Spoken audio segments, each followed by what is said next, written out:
Muasal Leak dan calon arang. Kisah Leak juga dikaitkan dengan legenda calon arang, seorang wanita sakti pemuja Dewi Durga yang hidup di masa Raja Airlangga dari Kerajaan Daha, Kediri. Disebut-sebut, calon arang adalah penyihir sakti mandraguna yang punya anak cantik jelita, bernama Ratna Manggali. Tapi tidak ada yang berani menikahinya karena tidak ingin tinggal dengan penyihir yang bisa berubah menjadi Leak. Calon arang memang mempelajari ilmu hitam untuk menuntut balas atas kematian suaminya yang belum diketahui siapa pelakunya. Kematian suaminya juga diduga terkena ilmu hitam. Mengetahui anak perempuannya tidak ada yang melamar, calon arang marah besar. Dirinya pun menyebarkan petaka di kawasan kerajaan Kediri.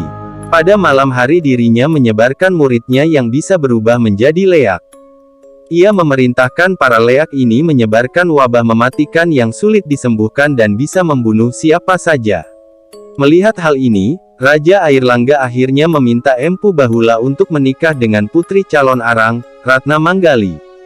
Dengan pernikahan ini diharapkan calon arang bisa diarahkan sedikit demi sedikit ke jalan yang benar. Tapi hal ini tidak terjadi, malah dirinya menemukan dan mengambil buku sihir dari calon arang. Mengetahui bukunya dicuri, calon arang marah besar dan menyebarkan petaka. Kemudian calon arang menantang Empu Baradah, guru dari Empu Bahula untuk bertarung. Pertempuran yang dilakukan oleh calon arang dengan Empu Baradah berlangsung dengan sengit. Keduanya mengerahkan semua kemampuan hingga calon arang akhirnya kalah.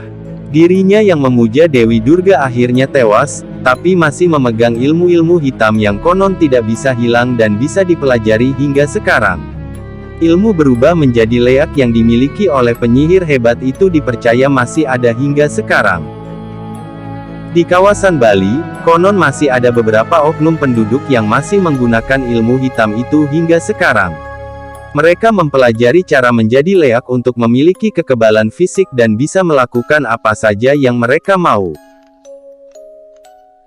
Leak yang dirahasiakan keberadaannya. Leak dan ilmu pengeleakan hingga saat ini masih dipercaya dan ditakuti oleh sebagian besar masyarakat Bali. Praktik Leak sebagai ilmu sekaligus hantu, konon hingga kini masih dijumpai di berbagai tempat di Pulau Dewata itu. Barbara Loveridge, peneliti Australia yang meneliti Leak, mengutarakan ilmu sihir Bali yang dibedakan tingkatan dan jenisnya menurut kekuatan dan pengetahuan pemilik ilmu tersebut. Menurutnya ada dua jalur ilmu di Bali, pengiwa, jalur kiri, black magic dan penengen, jalur kanan, white magic. Disebutkan pula bahwa ilmu-ilmu pengiwa ini harus selalu dirahasiakan, karena bila mampu merahasiakan pada 100 kelahiran reinkarnasi konon pelakunya akan selalu menemui kebebasan tertinggi.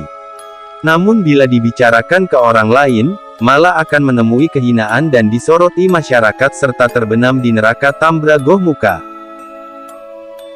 Loveridge menyebut, kehadiran jalur kiri atau jalur nafsu untuk mencapai kesempurnaan ini adalah bagian dari tradisi tantraisme yang juga pernah atau bahkan masih ada di Jawa. Memang sudah menjadi rahasia umum di Bali, banyak dukun yang belajar ilmu pengiwa lebih dulu sebelum belajar pengenen. Sayangnya dukun-dukun yang ditemui tidak mengakui hal ini. Pasalnya, selain karena aturan tak tertulis untuk merahasiakan Leak tadi, mereka juga takut akan dicoba keampuhannya oleh para lelaku dunia pengleakan. Beberapa tempat di Bali, seperti Sanur, Suwung, Sabak Gianyar, Nusa Penida, atau Bangli, disebut sebagai tempat yang kekuatan Leaknya masih cukup ampuh. Tapi sejauh ini, tidak didapatkan keterangan tentang komunitas Leak. Tampaknya memang ada rasa segan di antara para pendukung ilmu ini. Sejarah hari ini tanggal 27 Februari tahun 1992 Denpasar, kota termuda di Bali. Orang Bali daratan misalnya, menganggap leak yang berasal dari Nusa Penida atau pulau di selatan Bali sangat ampuh. Sedangkan orang Nusa Penida malah menganggap orang daratan, terutama yang berasal dari Bangli ilmu leaknya lebih maut. Menurut Lovrik, kekuatan leak tidak terletak pada persatuan antara mereka, melainkan bersifat individual. Pertempuran antar leak bisa jadi juga karena yang satu ingin mencelakakan dan yang lain bertindak sebagai balian yang membela kliennya. Beberapa pertempuran antar leak juga bisa disaksikan oleh manusia.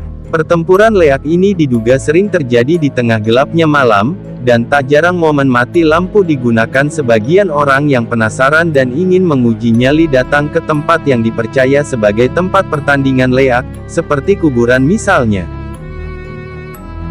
Mengutip dari Tribun Bali, seorang masyarakat bernama Made Artadi mengaku pernah melihat dua bola api berwarna merah dan kuning, terbang dan saling berbenturan di udara, di pantai Padang Galak, Sanur, sekitar tahun 1987.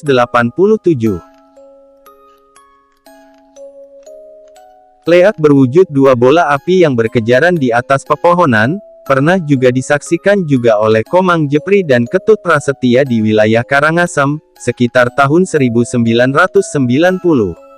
Salah satu kisah pertempuran yang acap disebut-sebut oleh para penggosip leak, adalah pertempuran legendaris antara seorang ratu leak dari Sanur dan peleak sakti dari Kramas, Gianyar.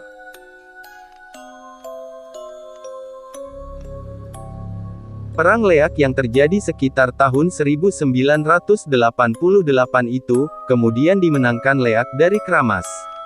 Walau tidak ada yang sempat melihatnya, banyak yang mengungkapkan sejak kekalahan itu, kesaktian leak di Sanur yang pernah disegani mulai melemah.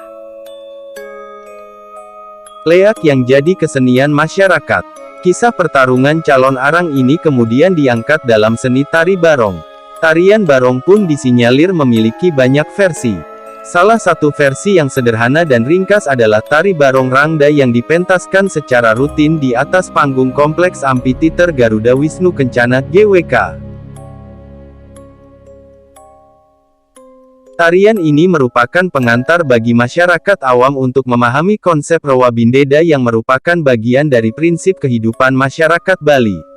Tariannya selalu dimulai dengan dua monyet lucu yang menggoda barong. Kemudian rangda yang jahat muncul, dan mencoba menggunakan ilmu hitam pada para penari pria. Kemudian dia memerintahkan mereka untuk bunuh diri.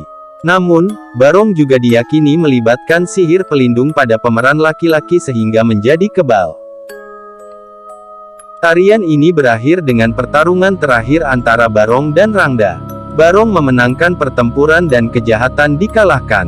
Tarian ini biasanya ditampilkan selama festival galungan, tetapi juga dilakukan saat ada penyakit atau kesialan di desa.